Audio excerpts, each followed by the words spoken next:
¿Qué tal estáis, franjiverdes? Hoy toca analizar el empate del Elche Club de Fútbol por 2-2 frente al Albacete. Se rompe la racha de victorias consecutivas y más particularmente en el Martínez Valero, llegando a 10, que no está nada mal por ahora. 11 partidos invicto. En un empate que a mí me sabe poco, sabor agridulce, sobre todo por el tema del calendario que se viene, que se va a complicar y que reduce la ventaja respecto al tercero, aunque sigue siendo de 4 puntos más goal average, tras un partido loco, súper divertido, que pudo llevarse cualquiera, aunque es verdad que el conjunto local fue el que más ocasiones claras tuvo para hacerlo. En todo caso, aquí comienza el análisis del partido.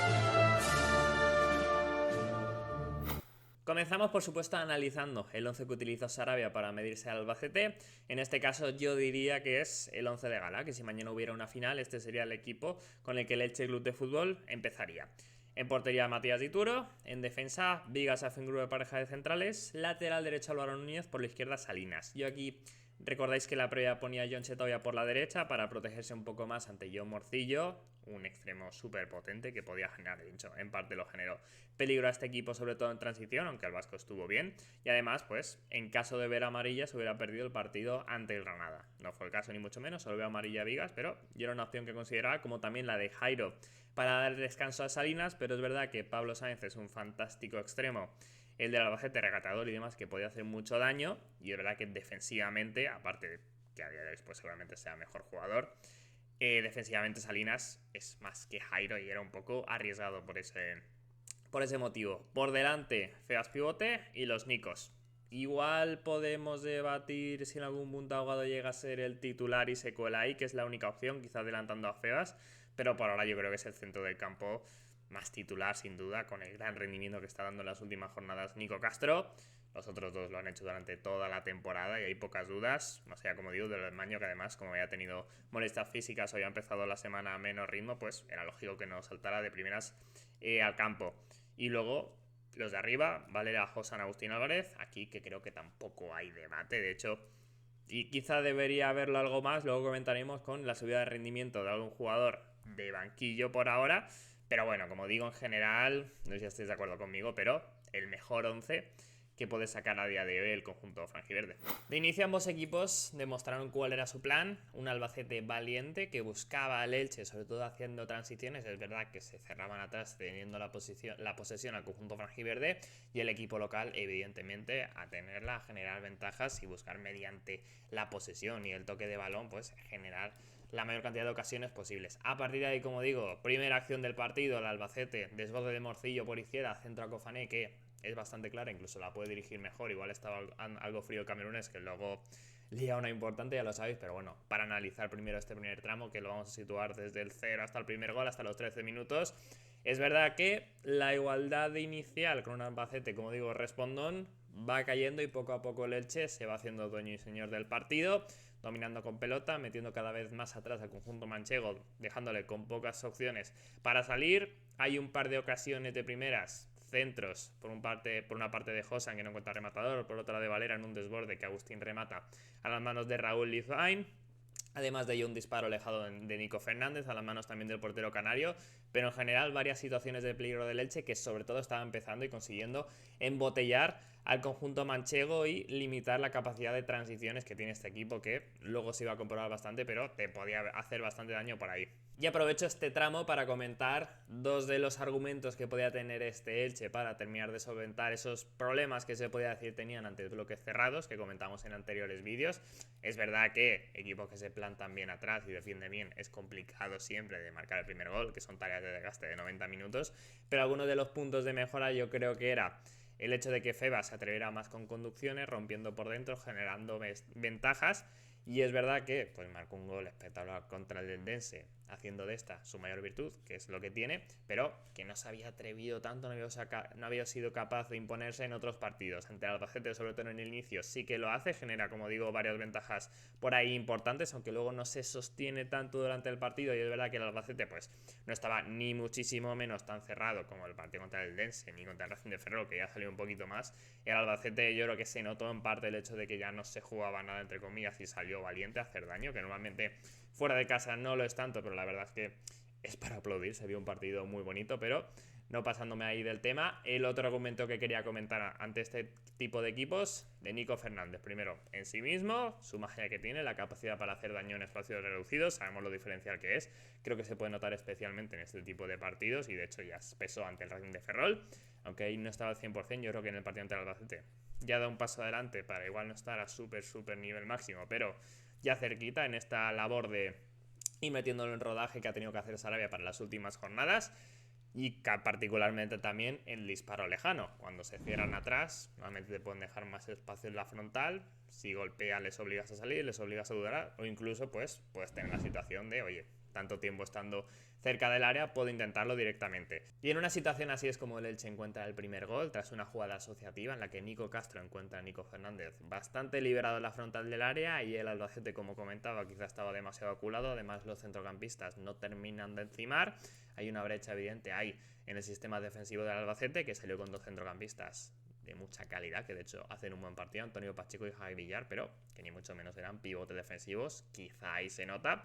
Aunque también está claro que luego pues el 10 tiene que sacarse ese remate, ese golazo, el quinto gol ya de su temporada en Liga para hacer su curso con más tantos, en este caso, en su carrera. Es verdad que pues viniendo de ser laterales entre comillas normal, pero bueno, la pasada temporada con BKSS anotó 4, en este caso ya quinto, del jugador que ya sabéis, el mayor puntal ofensivo del conjunto franjiverde, que ahí también pesaba en el resultado. Tras este primer tanto, el Elche sigue siendo protagonista, sigue por momentos monopolizando el balón, aunque es verdad que el partido pues cae un poquito en cuanto a ritmo, en cuanto a ocasiones. Evidentemente esto favorece al conjunto que va ganando. Es verdad que tiene alguna buena fase el Albacete, alguna transición, sobre todo sobre el minuto 29, una ocasión de Kofané que remata las manos de Dituro y que estaban fuera de juego, pero es verdad que el Elche seguía siendo protagonista, es claramente por ahí el mejor equipo del partido. Y de hecho en el 32 llega ese balón parado, esa jugada Hilly Corner, que se suele decir, un saque de esquina sacado en corto que lo hacen de forma maravillosa. El Elche tiene buenos centradores, pero por lo general, en concreto en este partido también, no tiene rematadores muy grandes, muy fuertes en los centros directos. Puede anotar gol, pero lo normal es que sea inferior ante el resto de rivales. Sin embargo, sacando en corto, generando situaciones de ventaja en los que los rivales en los corners pues pueden perder la marca y pueden generar la oportunidad de mandar centros rasos donde pues quizá tengan más posibilidades de éxito. Ahí lo hace muy bien. Inicia con Nico Fernández y Josan para Febas, vuelve a abrir para Nico Fernández, que es el que servía el balón, y por ahí aparece también Josan precisamente para rematar en un gol sensacional. Entra libre, hay pizarra que se nota que funciona, no es ni mucho menos una virtud del balón parado en este caso del Elche, pero ahí sí que es una forma de anotar un 2-0 que por sensaciones dejaba bastante encaminado el partido, teniendo en cuenta además que el Albacete, entre comillas, no se juega nada, dentro de que estaba jugando bien, estaba mostrando valentía y que te podía hacer goles y había mostrado cierto colmillo. Pero es verdad que daba para ser optimistas, aunque, como siempre se dice, evidentemente el 2-0 es el resultado más engañoso. Pero es verdad que esta ventaja no dura nada, de hecho es un minuto, es el saque de centro del Albacete, que acaba en un balón atrás de Raúl Lizoain sobre Fidel, que está con vigas. El balón le viene a una zona intermedia del cuerpo, por eso se impone en la disputa aérea del andaluz, el ex del Elche, que tras una muy buena triangulación deja una asistencia fantástica, dejando solo al lateral Javi Rueda ante Dituro, que define fantásticamente, poniendo el 2-1. Y es verdad que se puede decir que pecó un poco de relajación el Elche. Yo no lo veo tanto, honestamente, siendo el fútbol un deporte de errores. Casi en todos los goles lo hay. Es verdad que el conjunto franjiverde, particularmente ahí los jugadores que intervienen son Salinas, Viga, Schaffengruber, pues pueden ser un poquito más contundentes, quizá cortar con alguna falta, no lo sé. Yo honestamente en esa jugada le doy bastante más mérito en este caso al conjunto manchego y particularmente al ex del Elche, Fidel, que de mérito a la zaga en este caso del equipo franjiverde. Y por ahí pues tampoco se lo quito a el hecho de tener que defender adelantado, exponerse demasiado con 2-0. Yo creo que el equipo juega así, que en el minuto 30 hubiera tenido poco sentido cambiarlo, que la idea de partido era seguir controlando el balón, mantener el 2-0 mínimo hasta el descanso y ya se habría adelante. O sea, me sale por ahí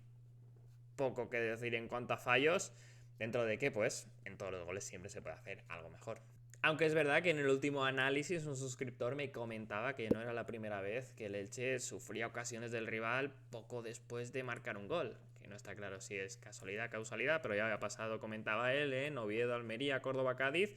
Y se hizo muy evidente ante el Albacete, dentro de que, como digo, yo no creo que fuera un fallo como tal del conjunto franjiverde pudiéndose hacer mejor, sino que tenía mucho mérito la jugada del Albacete, pues cuando estas cosas pasan de seguido y varias veces, pues igual es un tema a analizar y como para que se preocupe. En este caso del Sarabia, como comentaba el suscriptor, que era de las pocas cosas que podía preocupar del equipo. Y bueno, muchas gracias a Buena Gente 68 por el comentario. Os animo también a vosotros dejar vuestra opinión tanto en este tema concreto de las desconexiones del Elche tras el gol a favor, como cualquier situación en general del equipo, del partido, como digo, en la cajita de comentarios, que oye, mola tener ahí debate y luego, como podéis ver, puedo ir incorporándolo a los vídeos. Volviendo al partido, lo cierto es que no cambia demasiado tras el 2-1. El Elche sigue queriendo tener la posesión, mantener, controlar, que es lo que tiene que hacer ahí, monopolizar el esférico como sabe, bajarle otra vez el ritmo al partido y que no se viniera arriba al conjunto manchego. Por momentos lo consigue, es verdad que cayendo en algún momento en precipitación, porque era aprovechar los espacios que estaba dejando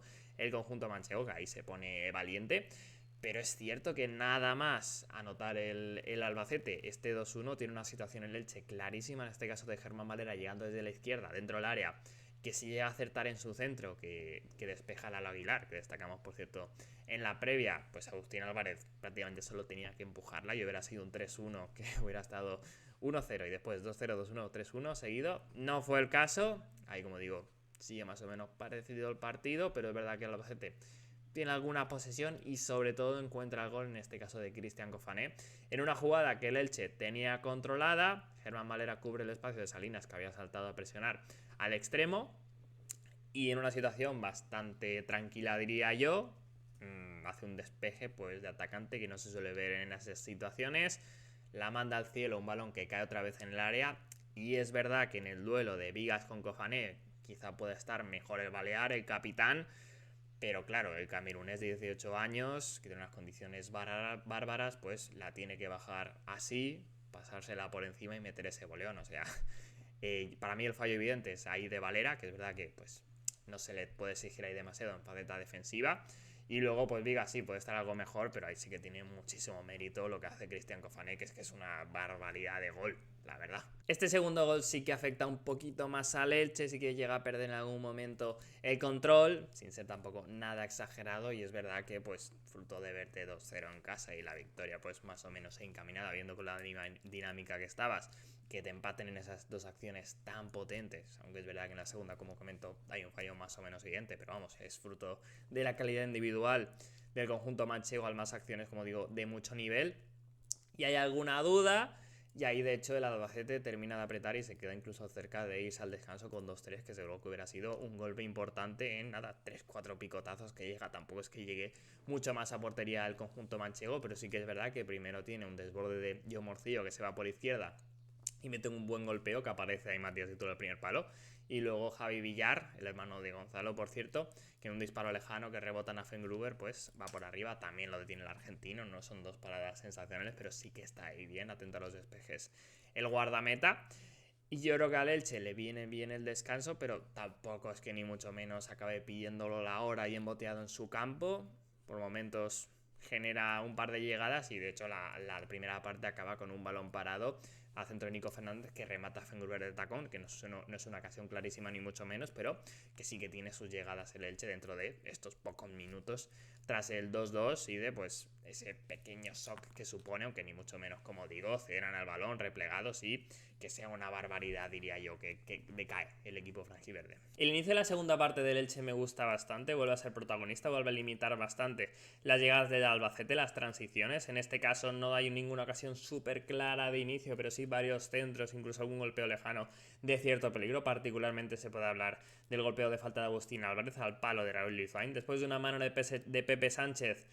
que está en la frontal y es fuera, pero que por nada podría haber sido penalti. En este caso el canario, el guardameta, detiene ver el lanzamiento del uruguayo, pero es verdad que durante este segundo tiempo pues se mantiene esa sensación de que igual a Elche le faltó en alguna situación un poco de extra de pausa, quizás sobró precipitación para aprovechar los espacios que sí que dejaba el Albacete, pero no estuvieron, creo, del todo finos los atacantes franjiverdes en este caso como para terminar de aprovechar y generar alguna situación aún más clara. Y al hilo de eso, sobre el minuto 60 hay una situación en la que el Elche tiene una relativa ventaja en banda, pero no termina de verlo claro y no termina de centrar. Ahí hay unos pequeños pitos que no son ni mucho menos generalizados, son unos pocos, pero que me cuesta entender honestamente por cómo va el equipo en general. Minuto 60... el buen rendimiento que están dando. Y además porque creo que es evidente, primero, que el partido no estaba ni mucho menos siendo malo, creo yo, y que no es un equipo que vaya a sacar muchísimas ventajas de central por central, que cuando lo haga tiene que ser en situaciones favorables, porque en los centros, digamos, random aleatorio, ni tienes jugadores en el campo en ese momento como para hacer daño,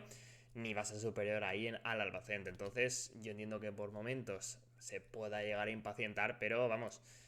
es que no creo que ayude en nada. Y además pues hay que darse cuenta que el Elche en este caso pues sí que había tenido varias situaciones precisamente de precipitación, de que igual le hubiera estado bien mejor tener un poquito más de posesión, aunque suene contrario a tirarte de cualquier sitio, centrarte de cualquier sitio muchas veces, y creo que este equipo lo ha demostrado durante casi toda la temporada. Merece más la pena intentar buscar jugadas de calidad más que de cantidad, y que por ahí pues pequeña crítica, por supuesto el espectador que haga lo que quiera, si quiere pitar del minuto 1 ganando, fantástico, pero creo que en clave ayudar al equipo pues podía ir a precipitar más a un equipo cuando ese no es el camino ni mucho menos. Entonces ahí pequeño comentario dentro de que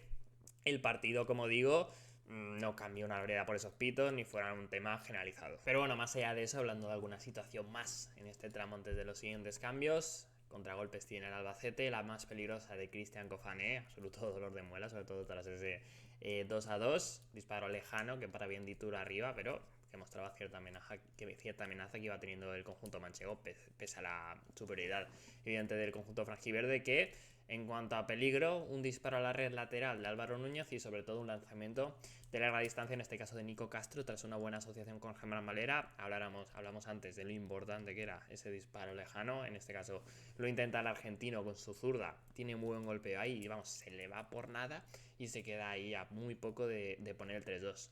Sobre el minuto 71, Fidel Chávez se lleva una merecidísima ovación del Martínez Valero, uno de los mejores jugadores de la historia del Elche, que en el particular había estado bien en el partido, incluso dando la asistencia del 2-2. Y es cuando Eder Sarabia en el 74, poco después, ejecuta sus primeros cambios, en este caso un triple cambio, básicamente los tres de arriba. Rassani por Valera, Sori por Agustín y Pejiño por Josan. Lo de Crevillentino creo que es por edad, por físico, que había ido de menos y lógicamente pues no estaba tan fresco como sí que lo podía estar el andaluz, que ya sabemos que hasta ahora pues ha dado poquito en el Elche, pero es verdad que de un chispazo te podía decidir el partido. Creo que precisamente habéis llegado para duelos así, aunque luego pues no termino de hacerlo. Ya tendréis por supuesto el vídeo de notas particularmente de cada jugador mañana, aunque pues ya sabéis que ni mucho menos fue diferencial el extremo zurdo. En punta, Sori, más centímetros, más altura, más capacidad de remate que ante un equipo que iba a estar más replegado, que por lo menos tú ibas a generar ocasiones como para poner centros, que suele ser el plan de últimas, pues te da más. Yo creo que Murad cuadra más con Sarabia en contextos con más espacio y que Sori pues tiene más presencia en el área, aunque es cierto que ninguno de los dos está en un demasiado buen momento, por ahí hay dudas. Y pues Agustín Álvarez, que tampoco había podido hacer demasiado durante el partido, pocas situaciones de remate, alguna buena asociación fuera del área, pero es verdad que el partido tampoco se prestaba demasiado a ello y por ahí pues también refresco. Otra opción era quizás quitar a un centrocampista, quizá poner a Nico Fernández por banda derecha a lo mejor, pasar a 4-4-2, Sori más Agustín en punta. En este caso mantuvo el esquema Sarabia también porque lógicamente el Albacete estaba haciendo daño en contragolpes y no podías desarmarte demasiado. Y por la izquierda pues Valera, que tampoco estaba demasiado afino, no hizo un super partido ni mucho menos, y entraba Rassani, que ya sabemos la capacidad para notar que tiene. Era momento también de activarlo y que, oye, es el revulsivo principal por ahora para esa banda izquierda. Lo sigue intentando el Elche, poco después un disparo lejano de Nico Fernández muy potente al medio, que saca bien de puños Raúl Liza, pero que se queda cerca y de generar más peligro. De hecho, después del despeje muy al cielo lo golpeó, ahí prueba de lo fuerte que iba. Y unos minutos después, sobre el 78, en una ocasión clarísima, en este caso de Álvaro Núñez, tras una muy buena jugada combinativa, en este caso del Elche, un desborde por la derecha de Pejiño, que mete el pase fuerte para que rematara Nico Castro empujándola, aunque es verdad que esa era la zona del portero, y acude Raúl Lizaén, pero dejando un despeje como para que llegue Álvaro Núñez de primera, busque un disparo con la portería medio vacía, aunque no era sencillo, buscando ahí el primer toque, se va por el lateral de la red. No sé si incluso le podía haber dado tiempo a controlar y definir digamos con más calma y despacio, si lo hace al primer toque, lo que asegura es que nadie le vaya a tapar, aunque tiene esa extra de complejidad, pero bueno, al final es una ocasión clarísima que casi el lateral vasco pues vuelve a solucionar por segunda semana consecutiva para el Elche. Aunque poco después, transición peligrosísima del Albacete, balón en largo y Agus Medina, que empezó, es un centrocampista, empezó de lateral izquierdo, se lesiona a Javi Rueda, el autor del primer gol, pasa al lateral derecho, se incorpora fantásticamente y tiene una acción casi de mano a mano, pero Rassani corrige de manera fantástica al extremo, que es verdad que estaba fresco, pero que oye, hay ayuda defensivamente, lo que hay que pedirle, porque Salinas estaba en otra acción, tapando en este caso al extremo, y por su segada obliga a Agus Medina a retroceder, ahí ya pierde un poco de ventaja y acaba golpeando para que Vigas despeje, el balón acaba cerca de entrar y acaba en córner, pero vamos, era desde luego con una situación de muchísimo peligro para el Albacete, que como digo, en todo momento de partido pues siempre tiene ahí sus picotazos de llegadas con peligro. Sobre el minuto 86, segundo turno de cambios, jugador por jugador también. Febas, que está tieso, entra Marc Aguado. Sabemos que las dos opciones para el pivote, además con Gerard Hernández fuera de la convocatoria, era la ofensiva, por lo que te da con balón el propio Aguado, y John siendo jugador pues más defensivo, más ganador de duelos, aunque yo había pensado otra alternativa para ser un puntito más ofensivo. Y en este caso lo que había pensado yo es sacar a Óscar Plano, juntarlo con Soricaba y oponer el 4-4-2 con Nico Castro más John Chetauya, quitando en ese caso a Nico Fernández, que también pues está bastante cansado, aunque es verdad que es complicado quitarlo porque te puede ser diferencial en cualquier acción. O bien pasar a 4-1-3-2, dejando en este caso a John como único pivote y que con su físico pues fuera capaz de abarcarlo todo lo que fuera para limitar las llegadas del Albacete y dejar por delante precisamente a Nico Fernández como media punta, Óscar Plano más arriba y los extremos, en este caso Sarabia con un punto que puede ser relativamente valioso y siendo conscientes de el peligro que aún transmitía el Albacete, pues no se moja tanto, hace hombre por hombre primero y luego también haciendo él Óscar Plano por Nico Fernández. Este cambio llega poco después de un disparo de Pedro Vigas lejano que se va cerquita del poste de Rago y Lizoain, es hombre por hombre, Óscar Plano por Nico Fernández, una vez no pierde la cabeza, que lo entiendo con el tema del 4-1-3-2 que comentaba Sarabia, porque clasificatoriamente el punto no era tan malo ni mucho menos, es hombre por hombre. Estaba ya cansado Nico Fernández, aunque siempre es interesante tenerlo ahí metido en el campo por lo diferencial que es, pero Óscar Plano pues se ha ganado sin duda la facultad de ser un muy buen revulsivo y de hecho casi le da la razón en la siguiente ocasión que ahora comentaremos, ese palo, que es una muy buena asociación precisamente en la que aparece Óscar Plano y Nico Castro, que es el jugador que yo en este plan ofensivo es el que iba a quitar. Y en el 90 llega esta ocasión que perfectamente podría haber supuesto otra gran victoria del Elche Club de Fútbol en los últimos minutos. La tuvo en sus botas Nico Castro, que lo hace fantástico, se queda el balón, se la dan a Óscar Plano, el mostoleño en la única acción de verdadero peligro en la que puede intervenir, se gira y da un envío perfecto hacia Nico Castro, que ataca muy bien el espacio, con determinación, la define a la escuadra con pierna zurda. Sin embargo, se topa con la madera y por nada no acaba siendo el héroe del partido. Cuestión de centímetros. En otros momentos al Elche le ha favorecido. No fue en este partido, que de hecho poco después en esa misma acción Rassani intenta una volea. Hay contacto ahí, o sea, no remata bien. Y pues se pide penalti, yo honestamente no lo veo, pero bueno, casi en una segunda situación la acaba llegando al Kosovar, que sabemos lo bien que se mueve en esos minutos finales, pero ni Nico Castro, como culminas un muy buen partido, ni en ese caso el Kosovar, alargando un poco su historia de los goles en los últimos minutos, pues consiguieron en este caso poner ese 3-2 que hubiera sido casi definitivo, si bien es cierto que la última ocasión así clarísima es del Albacete. Pocos minutos después, lo poco que quedaba, ya estábamos en el añadido. Javi Martón, que recibe en el área, controla y con pierna izquierda dispara cerca de Dituro, el golpeo cerca de la portería de Dituro. No es ni mucho menos tan clarísima como la que tiene Nico Castro, pero bueno, también es otra situación ahí de peligro que tiene el Albacete. El partido sí que acaba en las inmediaciones del área de Albacete, como no podía ser de otra manera. Hay un par de situaciones más de llegadas. Primero un pase muy bueno de Nico Castro hacia Óscar Plano, que se eleva el control dentro del área antes de finalizar, y luego tras un córner Pejiño que por izquierda desborda, encuentra ahí un golpeador para su zurda, en una situación de poca ventaja, y aunque tiene capacidad para hacer daño así, pues ni mucho menos era una buena decisión. Lo ideal ahí era poner otro centro y efectivamente pues un disparo que se va altísimo y no genera ni mucho menos peligro. Concretamente el partido muere tras un balón en largo sobre que Soricaba, que este no gana, pero es verdad que podía haber segunda jugada, pero le señalan fuera de juego, que no es. Sin embargo, tampoco ni mucho menos una decisión que marque el encuentro, pero bueno, ahí es un error del árbitro de últimas y es lo que precede al pitido final. Así queda la situación en la tabla, no me parece un buen punto, era partido para ganar, aunque es normal no hacerlo siempre. Son 4 puntos de ventaja sobre el tercero más gol average, por ahora una buena ventaja, aunque con las dudas que hoy ahora viene un tramo de calendario complicado, visitando fuera de casa Granada y Burgos, que lo van a poner complejo, también recibiendo al Levante, ahí el segundo clasificado, y luego visitando también Huesca. Luego se acabará con Málaga y Deportivo, donde a priori el Elche será más favorito que los demás partidos, por decirlo así. La situación es buena, como digo, no me parece bueno el punto, era para ganar. Sin embargo, también me alejaría de los discursos alarmistas y esto de, ostras, qué tontos los de Leche que celebraron el ascenso. Eso no es así, ya lo dije antes. En su día se celebró la buena situación deportiva y ganarle concretamente a Córdoba y Cádiz. Creo que nadie celebró el ascenso y que sencillamente, pues, si el equipo al final no lo consigue lograr, no consigue lograrlo, pues es a lo que se expone y pues como quien celebra los goles y su equipo acaba descendiendo o quien celebra las victorias, o sea, creo que nadie celebra sencillamente cuando se logra el objetivo a final de temporada. Y honestamente yo me alejo del discurso de esto de que si no se logra el objetivo quedan con cara de tonto. No creo que el equipo esté confiado, no me transmitió esa sensación honestamente. Y pues la liga es larga, pero aún queda una buena situación. Veremos en las próximas jornadas que sin duda se presentan como apasionantes. Y hasta aquí llega este análisis. Particularmente me gustaría agradeceros el apoyo de los últimos vídeos del canal y por supuesto, pues ya que habéis llegado hasta aquí, imagino que os habrá gustado, os habrá entretenido cualquier cosa. Por supuesto, like, suscripción, comentarios, seguidme en redes sociales ahí, @davillar_. Ayuda muchísimo, pero bueno, en todo caso, muchas gracias por supuesto ya por pasaros por aquí, por sencillamente verlo y entiendo que disfrutar. Ya sabéis que mañana tenéis el vídeo de notas y nada, yo soy David Villar y hasta la próxima.